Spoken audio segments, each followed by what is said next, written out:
ਕੇਂਦਰੀ ਸ਼ਹਿਰੀ ਮਾਮਲਿਆਂ ਬਾਰੇ ਮੰਤਰੀ ਨੇ ਚੰਡੀਗੜ੍ਹ ਵਿੱਚ ਕੇਂਦਰ ਸਰਕਾਰ ਦੇ ਅਧਿਕਾਰੀਆਂ ਲਈ ਰਿਹਾਇਸ਼ੀ ਕੰਪਲੈਕਸ ਦਾ ਕੀਤਾ ਉਦਘਾਟਨ।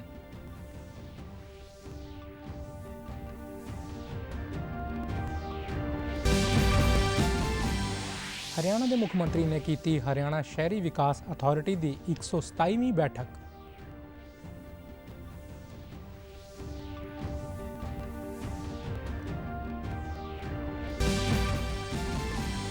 ਅਤੇ ਪੰਜਾਬ ਦੇ ਗਵਰਨਰ ਨੇ ਸਰਹੱਦੀ ਇਲਾਕਿਆਂ ਦੇ ਕਿਸਾਨਾਂ ਦੀਆਂ ਸੁਣੀਆਂ ਮੁਸ਼ਕਲਾਂ, ਕਿਹਾ ਪਠਾਨਕੋਟ ਵਿੱਚ 8 ਕਿਲੋਮੀਟਰ ਦੀ ਫੈਂਸਿੰਗ ਨੂੰ ਜਾਵੇਗਾ ਵਧਾਇਆ।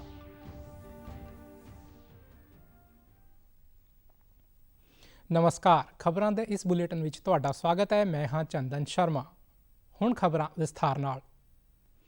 ਕੇਂਦਰੀ ਮੰਤਰੀ ਮਨੋਹਰ ਲਾਲ ਨੇ ਚੰਡੀਗੜ੍ਹ ਦੇ ਸੈਕਟਰ 38B ਵਿੱਚ ਕੇਂਦਰ ਸਰਕਾਰ ਦੇ ਵਿਭਾਗਾਂ ਦੇ ਅਧਿਕਾਰੀਆਂ ਲਈ ਕੰਪਲੈਕਸ ਦਾ ਉਦਘਾਟਨ ਕੀਤਾ। ਇਸ ਦੇ ਨਾਲ ਹੀ ਉਹਨਾਂ ਕੇਂਦਰ ਸਰਕਾਰ ਦੇ ਕਰਮਚਾਰੀਆਂ ਲਈ ਵੀ ਲਖਨਊ ਦੇ ਜਾਨਕੀਪੁਰਮ ਵਿੱਚ ਬਣੇ ਜਰਨਲਪੁਰ ਰਿਹਾਇਸ਼ੀ ਕੰਪਲੈਕਸ ਦਾ ਵਰਚੁਅਲ ਤਰੀਕੇ ਨਾਲ ਉਦਘਾਟਨ ਕੀਤਾ। ਉਹਨਾਂ ਜਾਣਕਾਰੀ ਦਿੱਤੀ ਕਿ ਇਸ ਪ੍ਰੋਜੈਕਟ ਨੂੰ ਕੇਂਦਰੀ ਲੋਕ ਨਿਰਮਾਣ ਵਿਭਾਗ ਦੁਆਰਾ ਚਲਾਇਆ ਗਿਆ ਹੈ। ਇਸ ਵਿੱਚ 11.85 ਏਕੜ ਜ਼ਮੀਨ ਵਿੱਚ 115 ਰਿਹਾਇਸ਼ੀ ਘਰ ਬਣਾਏ ਗਏ ਨੇ। ਉਹਨਾਂ ਦੱਸਿਆ ਕਿ ਅਲਾਟੀਆਂ ਦੀ ਸਹੂਲਤ ਲਈ ਰਿਹਾਇਸ਼ੀ ਕੰਪਲੈਕਸ ਵਿੱਚ ਕਾਰ ਪਾਰਕਿੰਗ ਦੀ ਢੁਕਵੀਂ ਸਹੂਲਤ ਮੁਹੱਈਆ ਕਰਵਾਈ ਗਈ ਹੈ ਅਤੇ 20 ਫੁੱਟ ਚੌੜੀ ਸੜਕ ਦਿੱਤੀ ਗਈ ਹੈ। ਉਹਨਾਂ ਦੱਸਿਆ ਕਿ ਇਸ ਪ੍ਰੋਜੈਕਟ ਰਾਹੀਂ ਨਾ ਸਿਰਫ ਕੇਂਦਰੀ ਅਧਿਕਾਰੀਆਂ ਅਤੇ ਕਰਮਚਾਰੀਆਂ ਨੂੰ ਬਿਹਤਰ ਰਿਹਾਇਸ਼ ਮਿਲੇਗੀ, ਬਲਕਿ ਇਸ ਨਾਲ ਆਲੇ ਦੁਆਲੇ ਦੇ ਖੇਤਰਾਂ ਵਿੱਚ ਵਿਕਾਸ ਦੀਆਂ ਨਵੀਆਂ ਸੰਭਾਵਨਾਵਾਂ ਵੀ ਖੁੱਲਣਗੀਆਂ। वो व्यक्ति अच्छे प्रकार से जानता है जो दिन भर कामकाज करके थकावट में, तनाव में, कार्यालय में बैठे हुए पता नहीं कौन कौन से क्षण आते हैं और उस समय उसको रिलैक्स करने के लिए याद आता है अपना घर। उठो, दौड़ो, घर चलो। वहाँ जाएंगे, परिवार के लोग उनके संग बैठेंगे, ऑफिस के कामों को भूलेंगे और कुछ ना कुछ राहत मिलती ही है। घर के बिना व्यक्ति का जीवन संपूर्ण नहीं हो सकता। ਕੇਂਦਰੀ ਊਰਜਾ ਅਤੇ ਮਕਾਨ ਉਸਾਰੀ ਅਤੇ ਸ਼ਹਿਰੀ ਮਾਮਲਿਆਂ ਬਾਰੇ ਮੰਤਰੀ ਮਨੋਹਰ ਲਾਲ ਨੇ ਸ਼ੁੱਕਰਵਾਰ ਨੂੰ ਹਰਿਆਣਾ ਸਿਵਲ ਸਕੱਤਰੇਤ ਵਿਖੇ ਊਰਜਾ ਅਤੇ ਸ਼ਹਿਰੀ ਸਥਾਨਕ ਸਰਕਾਰਾਂ ਵਿਭਾਗ ਦੇ ਅਧਿਕਾਰੀਆਂ ਨਾਲ ਬੈਠਕ ਕੀਤੀ। ਮੀਡੀਆ ਨਾਲ ਗੱਲਬਾਤ ਕਰਦਿਆਂ ਉਹਨਾਂ ਕਿਹਾ ਕਿ ਦੋਵਾਂ ਵਿਭਾਗਾਂ ਦੀਆਂ ਸਕੀਮਾਂ ਸੰਬੰਧੀ ਸਾਰੇ ਰਾਜਾਂ ਨਾਲ ਕੀਤੀਆਂ ਜਾ ਰਹੀਆਂ ਬੈਠਕਾਂ ਦੀ ਲੜੀ ਵਿੱਚ ਹਰਿਆਣਾ ਨਾਲ ਵੀ ਬੈਠਕ ਕੀਤੀ ਗਈ ਹੈ। ਉਹਨਾਂ ਦੱਸਿਆ ਕਿ ਦੋਵਾਂ ਵਿਭਾਗਾਂ ਦੇ ਚੱਲ ਰਹੇ ਪ੍ਰੋਜੈਕਟਾਂ ਅਤੇ ਨਵੀਆਂ ਸਕੀਮਾਂ ਸੰਬੰਧੀ ਵਿਚਾਰ ਵਟਾਂਦਰਾ ਕੀਤਾ ਗਿਆ। ਬੈਠਕ ਦੌਰਾਨ ਬਿਜਲੀ ਦੀ ਵਰਤਮਾਨ ਅਤੇ ਭਵਿੱਖ ਦੀ ਲੋੜ, ਟਰਾਂਸਮਿਸ਼ਨ ਲਾਈਨਾਂ ਨੂੰ ਮਜ਼ਬੂਤ ਕਰਨ ਬਾਰੇ ਵੀ ਵਿਚਾਰ ਚਰਚਾ ਕੀਤੀ ਗਈ। तो लगातार इन मीटिंग्स में चाहे ऊर्जा विभाग है अथवा शहरी मामले हैं, उनके सबके रिव्यू किए जा रहे हैं। अभी हरियाणा की दोनों मीटिंग्स हुई हैं जिसमें मुख्य रूप से जो पावर के यानी ऊर्जा के नाते कितनी हमारी आज की आवश्यकता है, कितनी आवश्यकता आगे होगी और उसकी उपलब्धि पावर की स्वयं की अपनी जनरेशन कितनी होगी या बाहर से कितनी आपूर्ति की ज़रूरत होगी, केंद्र सरकार की ओर से क्या आवश्यकताएं हैं, इन सब पर विचार कर रहे हैं। खास करके जो ट्रांसमिशन लाइंस हैं उसकी सुदृढ़ता के लिए RDSS के जो जितना भी आवश्यकता है उसको हम पूरा कर रहे हैं। जो पहले पैसे दिए गए हैं उसका यूसी ले रहे हैं। ਕੇਂਦਰੀ ਮੰਤਰੀ ਨੇ ਕਿਹਾ ਕਿ ਮੀਟਿੰਗ ਵਿੱਚ ਸ਼ਹਿਰੀ ਵਿਕਾਸ ਯੋਜਨਾਵਾਂ ਤੇ ਵੀ ਚਰਚਾ ਕੀਤੀ ਗਈ।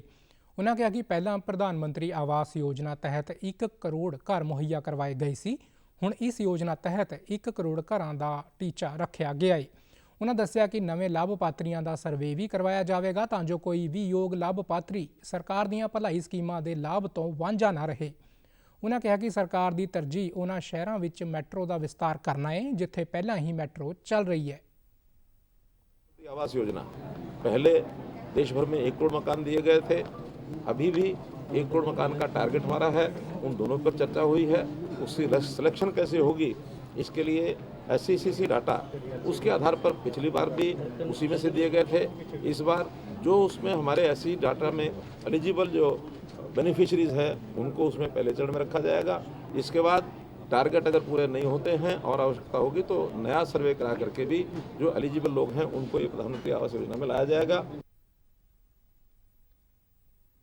ਹਰਿਆਣਾ ਦੇ ਮੁੱਖ ਮੰਤਰੀ ਨਾਇਬ ਸਿੰਘ ਸੈਣੀ ਨੇ ਚੰਡੀਗੜ੍ਹ ਵਿੱਚ ਹਰਿਆਣਾ ਸ਼ਹਿਰੀ ਵਿਕਾਸ ਅਥਾਰਟੀ ਦੀ 127ਵੀਂ ਬੈਠਕ ਕੀਤੀ ਹੈ।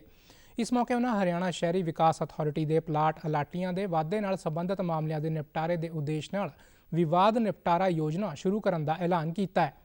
ਇਹ ਸਕੀਮ 15 ਨਵੰਬਰ ਨੂੰ ਸ਼੍ਰੀ ਗੁਰੂ ਨਾਨਕ ਦੇਵ ਜੀ ਦੇ ਪ੍ਰਕਾਸ਼ ਪੁਰਬ ਮੌਕੇ ਕੀਤੀ ਜਾਵੇਗੀ ਅਤੇ ਇਹ ਸਕੀਮ 6 ਮਹੀਨਿਆਂ ਤੱਕ ਲਾਗੂ ਰਹੇਗੀ।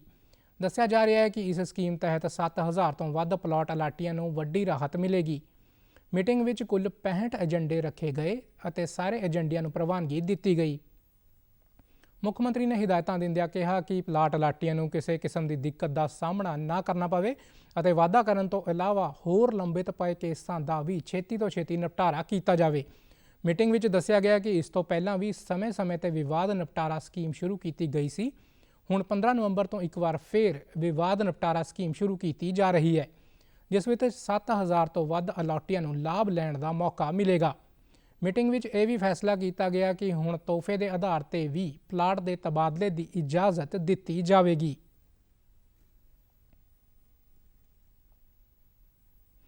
ਪੰਜਾਬ ਦੇ ਰਾਜਪਾਲ ਗੁਲਾਬ ਚੰਦ ਕਟਾਰੀਆ ਬੀਤੇ ਦਿਨਾਂ ਤੋਂ ਸਰਹੱਦੀ ਖੇਤਰਾਂ ਦਾ ਦੌਰਾ ਕਰ ਰਹੇ ਨੇ।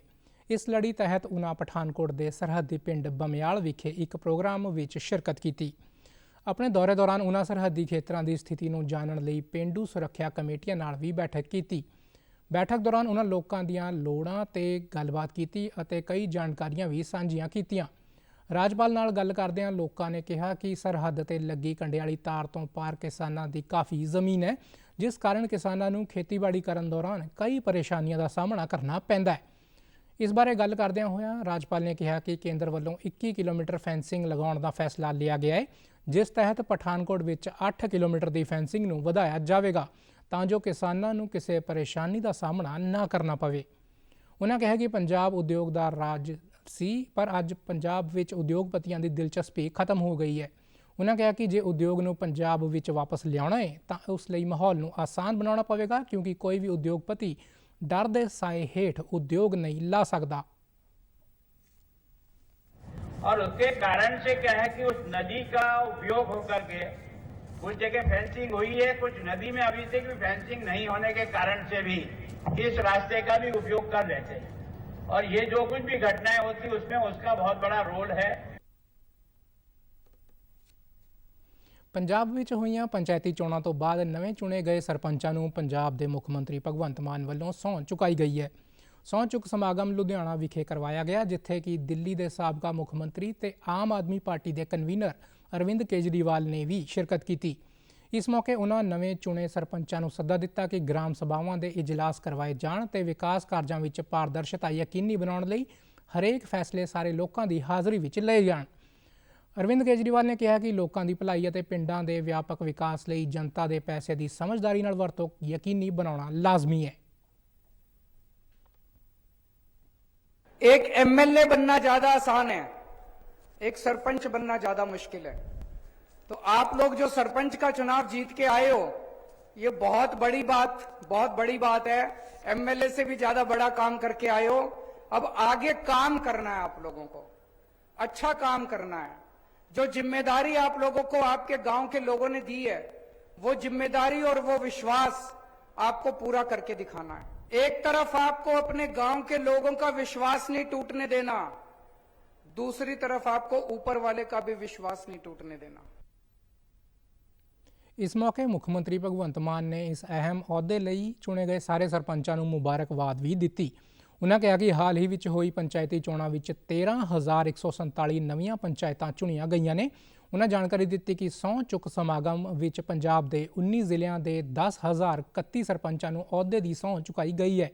ਮੁੱਖ ਮੰਤਰੀ ਨੇ ਕਿਹਾ ਕਿ ਸ਼੍ਰੀ ਮੁਕਤਸਰ ਸਾਹਿਬ, ਹੁਸ਼ਿਆਰਪੁਰ, ਬਰਨਾਲਾ ਅਤੇ ਗੁਰਦਾਸਪੁਰ ਦੇ ਨਵੇਂ ਚੁਣੇ ਸਰਪੰਚਾਂ ਅਤੇ ਸਾਰੇ 23 ਜ਼ਿਲ੍ਹਿਆਂ ਦੇ ਨਵੇਂ ਚੁਣੇ 81,808 ਪੰਚਾਂ ਦਾ ਸਹੁੰ ਚੁੱਕ ਸਮਾਗਮ ਗਿੱਦੜਬਾਹਾ, ਚੱਬੇਵਾਲ, ਬਰਨਾਲਾ ਤੇ ਡੇਰਾ ਬਾਬਾ ਨਾਨਕ ਦੀ ਜ਼ਿਮਨੀ ਚੋਣ ਤੋਂ ਬਾਅਦ ਹੋਵੇਗਾ। 19 ਜ਼ਿਲ੍ਹਿਆਂ ਦੇ 4 ਜ਼ਿਲ੍ਹਿਆਂ 'ਚ ਕਿਉਂਕਿ ਇਲੈਕਸ਼ਨ ਚੱਲ ਰਹੀ ਹੈ, ਕੋਡ ਲੱਗਿਆ ਹੋਇਆ 81,808 ਪੰਚ ਜਿਹੜੇ ਚੁਣੇ ਗਏ ਨੇ, ਉਹਨਾਂ ਨੂੰ 23 ਨਵੰਬਰ ਤੋਂ ਬਾਅਦ ਸਹੁੰ ਚੁਕਾਈ ਜਾਊਗੀ। ਔਰ ਬਹੁਤ ਸਾਰੇ ਪਿੰਡਾਂ 'ਚ ਸਰਬਸੰਮਤੀਆਂ ਹੋਈਆਂ। ਮੈਂ ਉਹਨਾਂ ਪਿੰਡਾਂ ਨੂੰ ਬਹੁਤ-ਬਹੁਤ ਵਧਾਈਆਂ ਦਿੰਦਾ। ਪੌਣੇ 5 ਸਾਲ ਪਿੰਡ ਦੇ ਹੱਕ 'ਚ ਰਿਹਾ ਕਰੋ, ਪਿੰਡ ਦੇ ਏਕੇ 'ਚ ਰਿਹਾ ਕਰੋ। ਪੌਣੇ 5 ਸਾਲ ਪਿੰਡ ਦੇ ਸਰਪੰਚ। ਪੰਜਾਬ ਦੇ ਕੈਬਨਿਟ ਮੰਤਰੀ ਗੁਰਮੀਤ ਸਿੰਘ ਖੁੱਡੀਆਂ ਨੇ ਜਾਣਕਾਰੀ ਦਿੱਤੀ ਕਿ ਪਸ਼ੂਆਂ ਨੂੰ ਮੂੰਹ ਖੁਰ ਦੀ ਬਿਮਾਰੀ ਤੋਂ ਬਚਾਉਣ ਲਈ 21 ਅਕਤੂਬਰ ਨੂੰ ਸੂਬਾ ਪੱਧਰੀ ਟੀਕਾਕਰਨ ਮੁਹਿੰਮ ਸ਼ੁਰੂ ਕੀਤੀ ਗਈ ਹੈ। ਉਹਨਾਂ ਦੱਸਿਆ ਕਿ ਇਸ ਮੁਹਿੰਮ ਦੇ 18 ਦਿਨਾਂ ਦੇ ਅੰਦਰ ਹੀ ਸੂਬੇ ਭਰ ਦੇ 48% ਤੋਂ ਵੱਧ ਪਸ਼ੂਆਂ ਨੂੰ ਵੈਕਸੀਨ ਲਗਾਈ ਜਾ ਚੁੱਕੀ ਹੈ।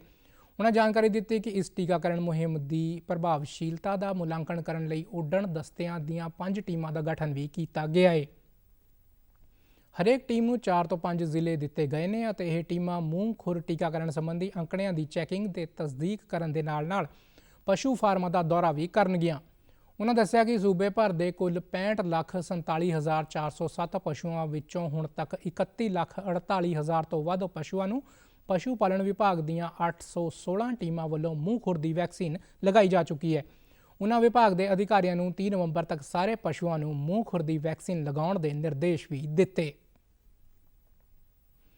ਪੰਜਾਬ ਸਰਕਾਰ ਦੇ ਰੱਖਿਆ ਭਲਾਈ ਵਿਭਾਗ ਵੱਲੋਂ ਸਾਬਕਾ ਸੈਨਿਕਾਂ ਅਤੇ ਵਿਧਵਾਵਾਂ ਲਈ ਆਪਣੇ ਜੀਵਨ ਪ੍ਰਮਾਣ ਪੱਤਰ ਅਪਲੋਡ ਕਰਨ ਲਈ ਵਿਸ਼ੇਸ਼ ਮੁਹਿੰਮ ਸ਼ੁਰੂ ਕੀਤੀ ਜਾ ਰਹੀ ਹੈ। ਇਸ ਬਾਰੇ ਜਾਣਕਾਰੀ ਦਿੰਦਿਆਂ ਪੰਜਾਬ ਦੇ ਕੈਬਨਿਟ ਮੰਤਰੀ ਮਹਿੰਦਰ ਭਗਤ ਨੇ ਕਿਹਾ ਕਿ ਰੱਖਿਆ ਭਲਾਈ ਵਿਭਾਗ ਸਾਬਕਾ ਸੈਨਿਕਾਂ, ਵਿਧਵਾਵਾਂ ਅਤੇ ਉਹਨਾਂ ਦੇ ਆਸ਼ਰਿਤਾਂ ਦੀ ਭਲਾਈ ਲਈ ਹਮੇਸ਼ਾ ਤਿਆਰ ਰਹਿੰਦਾ ਹੈ। ਉਹਨਾਂ ਕਿਹਾ ਕਿ ਇਹਨਾਂ ਦੀਆਂ ਹੱਕੀ ਮੰਗਾਂ ਪੂਰੀਆਂ ਕਰਨ ਲਈ ਸਮੇਂ-ਸਮੇਂ ਤੇ ਉਪਰਾਲੇ ਕੀਤੇ ਜਾਂਦੇ ਨੇ। ਉਹਨਾਂ ਇਹ ਵੀ ਜਾਣਕਾਰੀ ਦਿੱਤੀ ਕਿ ਇਸ ਸਮੇਂ ਪੰਜਾਬ ਵਿੱਚ ਕੁੱਲ 4,33,000 ਸਾਬਕਾ ਸੈਨਿਕ ਅਤੇ ਵਿਧਵਾਵਾਂ ਨੇ। ਹਾਲ ਹੀ ਵਿੱਚ ਸਾਬਕਾ ਸੈਨਿਕਾਂ ਅਤੇ ਵਿਧਵਾਵਾਂ ਦੀ ਪੈਨਸ਼ਨ ਸਪਰਸ਼ ਪ੍ਰਣਾਲੀ ਰਾਹੀਂ ਦਿੱਤੀ ਜਾਣ ਲੱਗੀ ਹੈ। ਇਹਨਾਂ ਸਾਰੇ ਪੈਨਸ਼ਨਰਾਂ ਨੂੰ ਨਵੰਬਰ ਮਹੀਨੇ ਵਿੱਚ ਸਪਰਸ਼ ਤੇ ਆਪਣੇ ਲਾਈਫ ਸਰਟੀਫਿਕੇਟ ਅਪਲੋਡ ਕਰਨੇ ਹੁੰਦੇ ਨੇ ਤਾਂ ਜੋ ਉਹਨਾਂ ਨੂੰ ਉਹਨਾਂ ਦੀ ਪੈਨਸ਼ਨ ਜਾਰੀ ਰਹੇ। ਉਹਨਾਂ ਇਹ ਵੀ ਜਾਣਕਾਰੀ ਦਿੱਤੀ ਕਿ ਸਪਰਸ਼ ਪ੍ਰਣਾਲੀ ਬਾਰੇ ਅਣਜਾਣ ਪੈਨਸ਼ਨ ਉਪਭੋਗਤਾਵਾਂ ਨੂੰ ਮੁਕੰਮਲ ਜਾਣਕਾਰੀ ਦੇਣ ਲਈ ਸਮੂਹ ਜ਼ਿਲ੍ਹਾ ਰੱਖਿਆ ਸੇਵਾਵਾਂ ਦਫ਼ਤਰਾਂ ਵਿੱਚ 11 ਨਵੰਬਰ ਤੋਂ 22 ਨਵੰਬਰ ਤੱਕ ਜੀਵਨ ਪ੍ਰਮਾਣ ਪੱਤਰ ਅਪਲੋਡ ਕਰਨ ਲਈ ਵਿਸ਼ੇਸ਼ ਕੈਂਪ ਲਗਾਏ ਜਾ ਰਹੇ ਨੇ ਤਾਂ ਜੋ ਸਾਬਕਾ ਸੈਨਿਕ ਅਤੇ ਉਹਨਾਂ ਦੇ ਪਰਿਵਾਰਾਂ ਨੂੰ ਜੀਵਨ ਪ੍ਰਮਾਣ ਪੱਤਰ ਅਪਲੋਡ ਕਰਨ ਵਿੱਚ ਕੋਈ ਦਿੱਕਤ ਨਾ ਆਵੇ। ਕਾਊਂਟਰ ਇੰਟੈਲੀਜੈਂਸ ਅੰਮ੍ਰਿਤਸਰ ਨੇ ਗੈਰ ਕਾਨੂੰਨੀ ਹਥਿਆਰਾਂ ਦੀ ਤਸਕਰੀ ਕਰਨ ਵਾਲੇ ਨੈਟਵਰਕ ਦਾ ਪਰਦਾਫਾਸ਼ ਕੀਤਾ ਹੈ। ਇਸ ਤਹਿਤ ਕਾਰਵਾਈ ਕਰਦਿਆਂ ਪੁਰਤਗਾਲ ਆਧਾਰਿਤ ਕਥਿਤ ਗੈਂਗਸਟਰ ਮਨਪ੍ਰੀਤ ਸਿੰਘ ਉਰਫ ਮੰਨੂ ਘਨਸ਼ਾਮਪੁਰੀਆ ਦੇ 2 ਕਾਰਕੁਨਾਂ ਨੂੰ ਗ੍ਰਿਫਤਾਰ ਕੀਤਾ ਗਿਆ ਹੈ। ਦੱਸਿਆ ਜਾ ਰਿਹਾ ਹੈ ਕਿ ਇਹਨਾਂ ਦੇ ਅਮਰੀਕਾ ਆਧਾਰਿਤ ਗੈਂਗਸਟਰ ਬਲਵਿੰਦਰ ਸਿੰਘ ਉਰਫ ਡੋਨੀ ਬੱਲ ਅਤੇ ਪ੍ਰਭਦੀਪ ਸਿੰਘ ਉਰਫ ਪ੍ਰਭ ਦਾਸੂਵਾਲ ਨਜ਼ਦੀਕੀ ਸੰਬੰਧ ਨੇ। ਇਹ ਜਾਣਕਾਰੀ ਪੰਜਾਬ ਪੁਲਿਸ ਦੇ ਡੀਜੀਪੀ ਗੌਰਵ ਯਾਦਵ ਨੇ ਦਿੱਤੀ। ਉਹਨਾਂ ਦੱਸਿਆ ਕਿ ਪੰਜਾਬ ਪੁਲਿਸ ਦੀਆਂ ਟੀਮਾਂ ਨੇ ਇਹਨਾਂ ਦੇ ਕਬਜ਼ੇ ਵਿੱਚੋਂ 4 ਪਿਸਤੌਲਾਂ ਬਰਾਮਦ ਕੀਤੀਆਂ ਨੇ। ਇਸ ਤੋਂ ਇਲਾਵਾ 5 ਮੈਗਜ਼ੀਨਾਂ ਅਤੇ 14 ਜ਼ਿੰਦਾ ਕਾਰਤੂਸ ਵੀ ਬਰਾਮਦ ਕੀਤੇ ਨੇ। ਡੀਜੀਪੀ ਨੇ ਦੱਸਿਆ ਕਿ ਖੂਫੀਆ ਜਾਣਕਾਰੀ ਤੇ ਕਾਰਵਾਈ ਕਰਦਿਆਂ CIA ਅੰਮ੍ਰਿਤਸਰ ਦੀਆਂ ਟੀਮਾਂ ਨੇ ਪਸ਼ੂ ਮੰਡੀ ਅੰਮ੍ਰਿਤਸਰ ਨੇੜੇ ਮਹਿਤਾ ਰੋਡ ਵਿਖੇ ਵਿਸ਼ੇਸ਼ ਨਾਕਾ ਲਗਾਇਆ ਅਤੇ ਦੋਨੋਂ ਵਿਅਕਤੀਆਂ ਨੂੰ ਉਦੋਂ ਕਾਬੂ ਕੀਤਾ ਗਿਆ। ਚੰਡੀਗੜ੍ਹ ਤੋਂ ਸੰਸਦ ਮੈਂਬਰ ਮਨੀਸ਼ ਤਿਵਾੜੀ ਨੇ ਜ਼ਿਲ੍ਹਾ ਪੱਧਰੀ ਸਲਾਹਕਾਰ ਅਤੇ ਨਿਗਰਾਨ ਟੀਮ ਕਮੇਟੀ ਦੀ ਇੱਕ ਅਹਿਮ ਬੈਠਕ ਕੀਤੀ। ਬੈਠਕ ਵਿੱਚ ਉਹਨਾਂ ਪ੍ਰਧਾਨ ਮੰਤਰੀ ਆਵਾਸ ਯੋਜਨਾ, ਸਵੱਛ ਭਾਰਤ ਮਿਸ਼ਨ ਅਤੇ ਕਿਫਾਇਤੀ ਰੈਂਟਲ ਹਾਊਸਿੰਗ ਸਕੀਮਾਂ ਸਮੇਤ ਵੱਖ-ਵੱਖ ਰਾਸ਼ਟਰੀ ਯੋਜਨਾਵਾਂ ਨਾਲ ਜੁੜੀਆਂ ਚੁਣੌਤੀਆਂ ਦਾ ਮੁਲਾਂਕਣ ਕਰਨ ਅਤੇ ਪ੍ਰਗਤੀ ਦਾ ਜਾਇਜ਼ਾ ਲੈਣ ਲਈ ਸ਼ਹਿਰ ਦੇ ਅਧਿਕਾਰੀਆਂ ਅਤੇ ਪ੍ਰਤੀਨਿਧੀਆਂ ਨਾਲ ਵਿਚਾਰ ਚਰਚਾ ਕੀਤੀ। ਉਹਨਾਂ ਸਕੀਮਾਂ ਦੀ ਇੱਕ ਵਿਆਪਕ ਸਮੀਖਿਆ ਕੀਤੀ ਅਤੇ ਕਿਹਾ ਕਿ ਹਰ ਸਕੀਮ ਚੰਡੀਗੜ੍ਹ ਦੇ ਨਾਗਰਿਕਾਂ ਦੇ ਜੀਵਨ ਪੱਧਰ ਨੂੰ ਬਿਹਤਰ ਬਣਾਉਣ ਵਿੱਚ ਮਹੱਤਵਪੂਰਨ ਭੂਮਿਕਾ ਨਿਭਾਉਂਦੀ ਹੈ। ਬੈਠਕ ਦਾ ਮੁੱਖ ਫੋਕਸ ਪੁਨਰਵਾਸ ਕਲੋਨੀਆਂ ਦੇ ਵਸਨੀਕਾਂ ਲਈ ਇੱਕ ਸੰਪੂਰਨ ਪੁਨਰਵਾਸ ਨੀਤੀ ਵਿਕਸਿਤ ਕਰਨ, ਉਹਨਾਂ ਦੀਆਂ ਰਿਹਾਇਸ਼ੀ ਲੋੜਾਂ ਤੇ ਬੁਨਿਆਦੀ ਢਾਂਚੇ ਤੱਕ ਪਹੁੰਚ ਨੂੰ ਯਕੀਨੀ ਬਣਾਉਣ ਤੇ ਸੀ। ਸੰਸਦ ਮੈਂਬਰ ਨੇ ਨਗਰ ਨਿਗਮ ਨੂੰ ਰਿਹਾਇਸ਼ੀ ਯੂਨਿਟਾਂ ਦੀ ਸਪੁਰਦਗੀ ਵਿੱਚ ਤੇਜ਼ੀ ਲਿਆਉਣ ਲਈ ਪਹਿਲ ਦੇਣ ਲਈ ਵੀ ਕਿਹਾ। ਇਸ ਦੇ ਨਾਲ ਹੀ ਉਹਨਾਂ ਕਾਰਪੋਰੇਸ਼ਨ ਦੇ ਹੁਣ ਤੱਕ ਦੇ ਯਤਨਾਂ ਦੀ ਸ਼ਲਾਘਾ ਵੀ ਕੀਤੀ। ਕਿਫਾਇਤੀ ਰੈਂਟਲ ਹਾਊਸਿੰਗ ਸਕੀਮਾਂ ਦੀ ਚਰਚਾ ਕਰਦੇ ਹੋਏ ਉਹਨਾਂ ਘੱਟ ਆਮਦਨੀ ਵਾਲੇ ਪਰਿਵਾਰਾਂ ਲਈ ਸੁਰੱਖਿਅਤ ਕਿਫਾਇਤੀ ਰਿਹਾਇਸ਼ ਪ੍ਰਦਾਨ ਕਰਨ ਦੀ ਮਹੱਤਤਾ ਨੂੰ ਵੀ ਉਜਾਗਰ ਕੀਤਾ। ਆਰਮੀ ਵਾਈਫਸ ਵੈਲਫੇਅਰ ਐਸੋਸੀਏਸ਼ਨ ਦੁਆਰਾ ਸਾਹਿਤਕ ਮੇਲੇ ਅਭਿਵਿਅਕਤੀ 2024 ਦਾ ਆਯੋਜਨ ਕੀਤਾ ਗਿਆ। ਇਸ ਦਾ ਉਦਘਾਟਨ Khetarpal officers mess and institute, headquarter western command, Chandi Mandir military station ਵਿਖੇ ਕੀਤਾ ਗਿਆ। ਸਮਾਗਮ ਵਿੱਚ ਉੱਘੇ ਬਾਲੀਵੁੱਡ ਅਦਾਕਾਰ ਬੋਮਨ ਇਰਾਨੀ ਵਿਸ਼ੇਸ਼ ਤੌਰ ਤੇ ਹਾਜ਼ਰ ਹੋਏ। 3 ਦਿਨਾਂ ਤੱਕ ਚੱਲਣ ਵਾਲਾ ਇਹ ਉਤਸਵ 10 ਨਵੰਬਰ 2024 ਨੂੰ ਸਮਾਪਤ ਹੋਵੇਗਾ। ਇਸ ਵਿੱਚ ਕਈ ਉੱਘੀਆਂ ਸ਼ਖਸੀਅਤਾਂ, ਲੇਖਕ, ਕਹਾਣੀਕਾਰ, ਕਵੀ, ਕਲਾਕਾਰ ਅਤੇ ਬੁੱਧੀਜੀਵ ਸ਼ਾਮਲ ਹੋਣਗੇ। ਇਹ ਸਮਾਗਮ ਸਾਰਿਆਂ ਲਈ ਖੁੱਲ੍ਹਾ ਹੈ ਅਤੇ ਕਮਿਊਨਿਟੀ ਨੂੰ ਕਿਤਾਬਾਂ ਅਤੇ ਵਿਚਾਰਾਂ ਦੀ ਦੁਨੀਆ ਵਿੱਚ ਲੀਨ ਹੋਣ ਲਈ ਸੱਦਾ ਦਿੰਦਾ ਹੈ। ਆਵਾ ਦੀ ਰਾਸ਼ਟਰੀ ਪ੍ਰਧਾਨ ਸੁਨੀਤਾ ਦਿਵੇਦੀ ਨੇ ਸਾਰੇ ਪਤਵੰਤਿਆਂ ਅਤੇ ਭਾਗੀਦਾਰਾਂ ਦਾ ਧੰਨਵਾਦ ਕੀਤਾ। ਉਹਨਾਂ ਕਿਹਾ ਕਿ ਇਹ ਸਮਾਗਮ ਟਰਾਈ ਸਿਟੀ ਨਿਵਾਸੀਆਂ ਨੂੰ ਇਸ ਜੀਵੰਤ ਜਸ਼ਨ ਵਿੱਚ ਪੂਰੀ ਤਰ੍ਹਾਂ ਸ਼ਾਮਲ ਹੋਣ ਦਾ ਇੱਕ ਵਧੀਆ ਮੌਕਾ ਪ੍ਰਦਾਨ ਕਰਦਾ ਹੈ। ਇਸ ਮੌਕੇ ਬਾਲੀਵੁੱਡ ਅਦਾਕਾਰ ਬੋਮਨ ਇਰਾਨੀ ਨੇ ਆਪਣੇ ਬਚਪਨ ਦੇ ਸੰਘਰਸ਼ ਤੋਂ ਲੈ ਕੇ ਬਾਲੀਵੁੱਡ ਵਿੱਚ ਆਉਣ ਤੱਕ ਦੇ ਆਪਣੇ ਜੀਵਨ ਦੇ ਤਜਰਬਿਆਂ ਨੂੰ ਸਾਂਝਾ ਕੀਤਾ। ਉਹਨਾਂ ਕਿਹਾ ਕਿ ਸਾਨੂੰ ਆਪਣੀ ਫੌਜ ਤੇ ਮਾਣ ਹੈ ਤੇ ਇਸ ਦੀ ਬਹਾਦਰੀ ਦੀਆਂ ਕਹਾਣੀਆਂ ਅਗਲੇ 50 ਸਾਲਾਂ ਤੱਕ ਸੁਣਾਈਆਂ ਜਾਣਗੀਆਂ। ਇਸ ਸਮਾਗਮ ਦੇ ਪਹਿਲੇ ਦਿਨ ਕਈ ਕਿਤਾਬਾਂ ਵੀ ਲੋਕ ਅਰਪਣ ਕੀਤੀਆਂ ਗਈਆਂ। ਤੁਸੀਂ ਸਾਡੇ ਸਮਾਚਾਰ YouTube channel Chandigarh, Facebook DD news Chandigarh ਅਤੇ X DD ਨਿਊਜ਼ CHD ਤੇ ਵੀ ਦੇਖ ਸਕਦੇ ਹੋ। ਇਸ ਦੇ ਨਾਲ ਹੀ ਖਬਰਾਂ ਦਾ ਬੁਲੇਟਿਨ ਖਤਮ ਹੁੰਦਾ ਹੈ। ਆਗਿਆ ਦਿਓ, ਨਮਸਕਾਰ।